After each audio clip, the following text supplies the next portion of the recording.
திருவள்ளூர் மாவட்டம் விளாங்காடு பாக்கம் பகுதியில் உள்ள கோமதியம்மன் நகரில் ஆயிரக்கணக்கான வீடுகள் தண்ணீர் சூழ்ந்துள்ள நிலையில் 4 நாட்களாக மின்சாரம் இன்றியும் பொதுமக்கள் வீட்டை விட்டு வெளியேற முடியாமலும் தவித்து வருகின்றனர். மேலும் மாவட்ட நிர்வாகமோ திமுக அரசோ அரசு அதிகாரிகளோ கண்டுகொள்ளவில்லை என அப்பகுதி மக்கள் வேதனை தெரிவித்துள்ளனர். இதுகுறித்து களத்திலிருந்து நமது தலைமை செய்தியாளர் ஜெயக்குமார் பாதிக்கப்பட்டவர்களோடு தொடர்ந்து நேர்காணலை பார்க்கலாம்.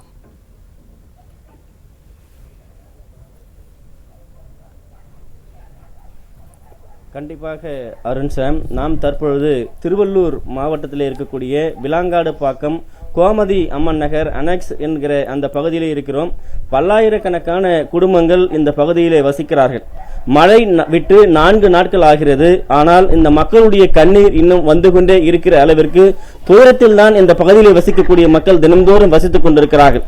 2 அடியிலிருந்து 4 அடி அளவிற்கு தண்ணீர் சூழ்ந்து இருக்கிறது. மக்களுடைய இயல்பு வாழ்க்கை முற்றிலுமாக பாதிக்கப்பட்டிருக்கிறது. வீட்டை விட்டு பள்ளி கல்லூரிகளுக்கு செல்லக்கூடிய மாணவ மாணவிகள் தினந்தோறும் தங்களுடைய சீருடையை நனைந்து கொண்டுதான் சென்று மாற்று உடையை மாற்ற வேண்டிய அவல நிலைக்கு தள்ளப்பட்டிருக்கிறார்கள். அத்தியாவசிய பொருட்கள், மருந்து, கேஸ், காய்கறிகள், அரிசி போன்ற பொருட்களை வாங்குவதற்கு கடைகள் இல்லை. இங்கிருந்து ஏறக்குறைய ஒரு 3-4 கிலோமீட்டர், அதாவது செங்குன்றம் சென்றுதான் பொருட்களை வாங்க வேண்டிய சூழ்நிலைக்கு இருப்பதாக அவர்கள் வேதனை தெரிவித்திருக்கிறார்கள். வீட்டிற்குள்ளே விஷ ஜந்துக்களாக இருக்கக்கூடிய நாகப்பாம்பு, மலைப்பாம்பு, பூரான், பூச்சி என நாள்தோறும் படையெடுத்துக் கொண்டிருக்கிறது. அஞ்சி நடுங்கித்தான் இரவுகளை கடத்த வேண்டி இருப்பதாக வேதனை தெரிவிக்கிறார்கள். 4 நாட்களாக மின்சாரமின்றி மிகப்பெரிய அளவில் இந்த மக்கள் துன்பத்தோடு வாழ்ந்து கொண்டிருக்கிறார்கள். இங்கு இருக்கக்கூடிய தங்களுடைய கால்நடைகளை பராமரிக்க முடியவில்லை. நாய்கள் கூட வெளியே செல்ல முடியாமல் தவித்துக் கொண்டிருக்கிறது என்று வேதனையோடு தெரிவிக்கிறார்கள். தங்களை வந்து பார்த்து ஆறுதல் சொல்வதற்கு திமுக அரசினுடைய, அதாவது இந்த பகுதியில் இருக்கக்கூடிய, அதாவது எம்எல்ஏவோ அல்லது இந்த பகுதியில் இருக்கக்கூடிய மாநகராட்சி நிர்வாகிகளோ அரசு அதிகாரிகளோ யாருமே வராமல் திக்கற்ற நிலையில் நாங்கள் கண்ணீர் சிந்திக் கொண்டிருக்கிறோம் என்று வேதனை தெரிவிக்கிறார்கள். ஊனமுற்றவர்கள், பெரியவர்கள், குழந்தைகளை வைத்துக் கொண்டு தத்தளித்துக் கொண்டிருக்கிறோம் என்று அவர்கள் வேதனை தெரிவித்திருக்கிறார்கள். பாதிக்கப்பட்டவர்கள் நம்மோடு இணைகிறார்கள். அம்மா, என்ன மாதிரி பிரச்சனை இருக்கு?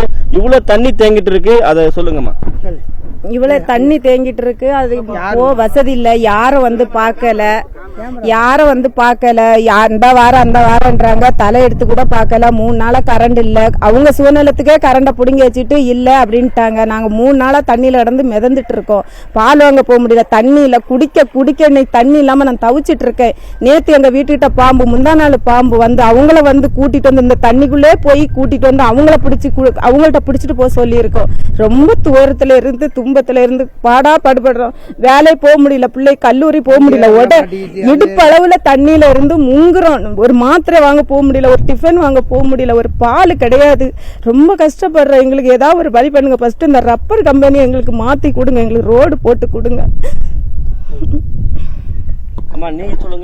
நான் சொல்ல வரதுக்கு ஒண்ணுமே இல்லை. தலைவர் வந்து என்ன ஏதுன்னு அந்த ஏரியா தலைவர் வரவே இல்லை. ஓட்டுக்கு மட்டும் ஆளுங்களை அனுப்பி விடுறாரு. எங்களுக்கு ரோடு வசதி இல்லை, கரண்ட் வசதி இல்லை.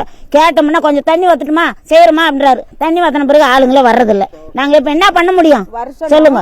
இடுப்பு முட்டு தண்ணி எங்க வீட்டாண்ட வந்து ஒரே ஒரு 5 நிமிஷம் நான் அங்க போய் நிக்கிறேன். அங்க வந்து நின்று பாருங்க எங்க வீட்டாண்ட தண்ணி எவ்வளவு தண்ணி இருக்குதுன்னு. நாங்க எப்படி வெளியில போக முடியும்? வயசானவங்க நீ டைம் எவ்வளோப்பா? இப்பவும் அந்த குளிருக்கு அந்த சொக்காய மாட்டின்னு திரியிறேன் ஆம்பளை மாதிரி.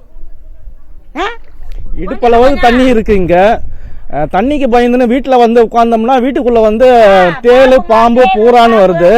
அதையும் சமாளிச்சு நாங்க இருக்கிறோம்னு பார்த்தா கடைசியில வந்து கரண்ட் கட் பண்ணிடுறாங்க. இருட்டுல உட்கார்ந்து நாங்க என்னதான் பண்றது? 2 நாள் கரண்ட் வராது பண்ணிட்டாங்க. கம்ப்ளைண்ட் பண்ணோம். வந்து நேற்று ஈபில இருந்து வந்து கேட்டு போயிருக்காங்க. இங்க பக்கத்துல வந்து பிளாஸ்டிக் கம்பெனிங்கெல்லாம் நிறைய இருக்கு. அவங்க கிட்ட வந்து ஏதோ வந்து ஈபிக்காரங்க வந்து காசு கேட்டு இருக்காங்க போல இருக்கு. அவங்க பிளாஸ்டிக் கம்பெனில காசு தரமாட்டேன்னு சொன்னதுனால ஒட்டுமொத்த ஏரியாவுக்கும், எங்க கோமதி அம்மன் நகர் அனெக்ஸ் 9 ஒட்டுமொத்த ஏரியாவுக்கும் கரண்ட் கட் பண்ணி வச்சிருக்காங்க. அவங்க 4-5 கம்பெனிக்காக வந்து நாங்க ஒட்டுமொத்த மக்களும் பாதிக்கப்படுறோம். இப்போ சாப்பாடு இல்லாம எவ்வளவு கஷ்டப்பட்டாரு. ஒரு தனியார் நிறுவனங்களில், அதாவது பணம் தரவில்லை என்று மின்சாரத்தை துண்டித்து வைத்திருப்பதாக வேதனை தெரிவிக்கிறார்கள். இந்த பகுதியில் வசிக்கக்கூடிய இன்னும் ஏராளமான மக்கள் குவிந்திருக்கிறார்கள். அம்மா, என்ன மாதிரி துயரத்தோடு இருக்கீங்க? நீங்க வரும்போது ரொம்ப கஷ்டமா இருந்துச்சு, சொல்லுங்க. இல்ல சார், இல்ல பசங்கெல்லாம் வேலைக்கு போயிட்டு நைட்டு 10 மணி ரெட் ஹில்ஸ் வரைக்கும் கூட எங்களுக்கு ஆட்டோ இல்லை. நாங்கள் நடந்து தான் தண்ணியிலேருந்து போய் ஆட்டோ வர ரூட்டெல்லாம் ரோடு இருந்துட்டு நடந்து தண்ணியில் போயிட்டு நைட்டு 10 மணிக்கு போய் எங்கள் வீட்டுக்காரர் கூட்டின்னு வர்றாரு. பொம்பளை பொண்ணு ஒன்றே எப்படி வரும்னு இப்போ ஒரு வாரமாக நடந்து தான் போயிட்டு கூட்டின்னு நடந்து தான் வர்றாங்களே. அவ்வளோ கஷ்டப்படுறாங்க. ஒரு வயசானவங்க இறந்துட்டா கூட இந்த இடத்துல யாரும் தூக்கிட்டு பார்த்து கூட நாதி இல்லை, எல்லாரும் தண்ணியில தான் சாகணும். நாங்க அந்த மாதிரி அது ஒரு உடம்பு சரியில்லைன்னா ஒரு குழந்தை கூட எடுத்துன்னு டக்குன்னு போக முடியாது எங்கனால. இல்லை எல்லாரும் ரொம்ப கஷ்டப்படுறாங்க. கரண்ட் வேற 3 நாளா இல்லை. ரொம்ப எல்லாரும் வேதனையில் இருக்கிறாங்க. உள்ள இருக்கிறவங்கன்னா வெளியே வர கூட முடியாத இருக்கிறாங்க. எத்தனையோ பேர் காலி பண்ணின்னு போயிட்டாங்க. வருஷத்துல 3 மாசம் 4 மாசத்துக்கு இப்படிதான் இருக்குது. நாங்களும் வருஷம் சொல்லி பார்க்குறோம். எங்க தலையைத்தேன்னு இங்க வீடு வாங்கின்னு வந்துட்டு இங்க இவ்வளவு கஷ்டப்பட்டுங்கிறோம். நாங்க ஏன் தான் வாங்கணும், போகலாம் வெளியே போயிடலான்னா வாடகை கொடுக்க முடியாத இங்க வர்றதா இந்த மாதிரி நிலைமையா இருக்குது. அப்ப இதுக்கு என்னதான் இது என்ன தெரியல. ஒரு ரோடு இல்லை, எதுவும் இல்லை. மெயின் ரோடு போறதுல கூட அவ்வளவு தண்ணி இருந்தா ரோடே இல்ல. முதல்ல ரோடு இல்லாத போவோம் நாங்க. கரண்ட் 5 மணி அப்படியே தீவு மாதிரி இருக்கும் சார். ரொம்ப கஷ்டப்படுறாங்க எல்லாரும். அதாவது ஒரு சொந்த வீடு இருந்தா நல்லா இருக்கும்னு சொல்லிட்டு கொஞ்சமா காசை சேர்த்து வச்சு அப்படி இப்படின்னு கஷ்டப்பட்டு ஒரு இடத்த வந்து வாங்கினா ஃபுல்லா தண்ணி இடுப்பு அளவுக்கு மேல தண்ணி இருக்கு. இத்தனைக்கு பட்டா இருக்கு, எல்லாமே இருக்கு. ஆனா நீர் போட்டுறதுக்கு வழியே இல்லை. இங்க சுத்தி பிளாஸ்டிக் கம்பெனிங்க இருக்கிறதுனால அது ஒரு பக்கம் பொல்யூஷன், ஏர் பொல்யூஷன் ஆகுது, இதாவது தண்ணி வாட்டர்னால டெய்லி தண்ணியில போயிட்டு வரனால காலில் பல நோய்கள் டிசீஸ்லாம் வருது. கையெல்லாம் பாருங்க ஃபுல்லா இந்த தண்ணியில போயிட்டு வந்து அங்க இருக்கிறதுனால இவ்வளவு பிரச்சனை. அது இல்லாம நேற்று என் வீட்டுல பாம்பு, டெய்லி ஏதாச்சும் ஒரு பாம்பு, நல்ல பாம்பு. இது நான் ஒரு மாற்றுத்திறனாளி, தனியா இருக்கேன் வேற. இப்போ என் வீட்டுல இருக்கவங்க எல்லாம் இன்னும் இடத்துல அமிச்சிட்டேன். இப்ப நான் தனியா இருக்கேன். இப்ப என் வீட்டுல ஏதாச்சும் என்ன ஒரு பாம்பு கொத்துனா கூட நான் அங்கேயேதான் செத்து தான் போகணும். யாரும் வந்து பாக்கிறதுக்கு இல்லை. ஒரு மாற்றுத்திறனாளி ஒரு இலக்காத்துக்கு ஒரு இது வந்து பார்க்கணும் யாருமே. ஆனா நானும் ரிப்போர்ட் பண்ணியாச்சு, எல்லாத்துலயும் பண்ணியாச்சு. இது வரைக்கும் வந்து நடவடிக்கை எடுக்கல. ரொம்ப நாங்க கஷ்டத்துலதான் இருக்கோம். சாப்பாடு வழி இல்லாம நான் எவ்வளவு கஷ்டப்படுறேன் எனக்கு மட்டும்தான் தெரியும். ஐயா வந்து இங்க தலைவர் வந்து இது வரையும் வந்து எட்டி பார்க்கல. இந்த கேஸ் வந்து நான் எடுத்ததுக்கு 3 நாளா கேஸ் கிடையாது. எங்க வீட்டில் சாப்பாடு செய்யல. நான் போயிட்டு ரெடிஸுக்கு போயிட்டு சைக்கிளில் போயிட்டு எடுத்துன்னு வந்து அங்கேருந்து மிதக்கி தண்ணியில் மிதக்கி எடுத்துட்டு வரேன். வண்டி 2 வீலர் போக முடியாது, ரோடு சரியில்லை. இவனுங்க வந்து மின்சாரத்தை கட் பண்ணிட்டானுங்க. மின்சாரம் கட் பண்ணவனே போய் கேட்டா அவன் கம்பெனிக்காரன் காசு கொடுக்கலமால, அது மாதிரி கொடுக்க மாட்டான், அதனால நான் கட் பண்ணிட்டோன்னு எங்க காலையே சொல்றானுங்க. அவன் கம்பெனி கட் பண்ணாது, எங்க குடும்பத்தை எல்லாமே ஒட்டுமொத்தமா எல்லாத்தையும் கட் பண்ணிட்டாங்க. இதனால எங்களுக்கு மனவேதனை. குழந்தைங்க ரொம்ப இருட்டில் இருந்துக்குது. பாம்புங்க நேற்று வந்து நலப்பாம்பு எல்லாம் பாம்பு வந்து மரத்தமல்லி ஏறி எங்க ஜன்னலை பார்த்துனுக்குது, தண்ணி ஃபுல்லா இருக்கிறதுனால. இவ்வளவு கஷ்டப்பட்டு நாங்க ரொம்ப சிரமப்பட்டிருக்கோம். இதுக்கு வந்து முதலமைச்சர் வர முடியாது. இங்க இருக்கிற எம்எல்ஏ இருக்க பாதாளத்தில் தான் இருக்காரு எம்எல்ஏ. அவங்க வந்து எட்டி பார்க்கலாம். தர்காசில் வந்திருக்காங்க. இதோ இருக்கிற கோமதி நகர்ல அரை கிலோமீட்டர் கூட இல்லை அங்கிருந்து இங்க வர்றதுக்கு. அதுக்குள்ள இங்க வந்திருக்கா, வரலாம், வந்து பார்க்கல. அவங்களே பார்த்துட்டு அப்படியே போயிட்டாங்க.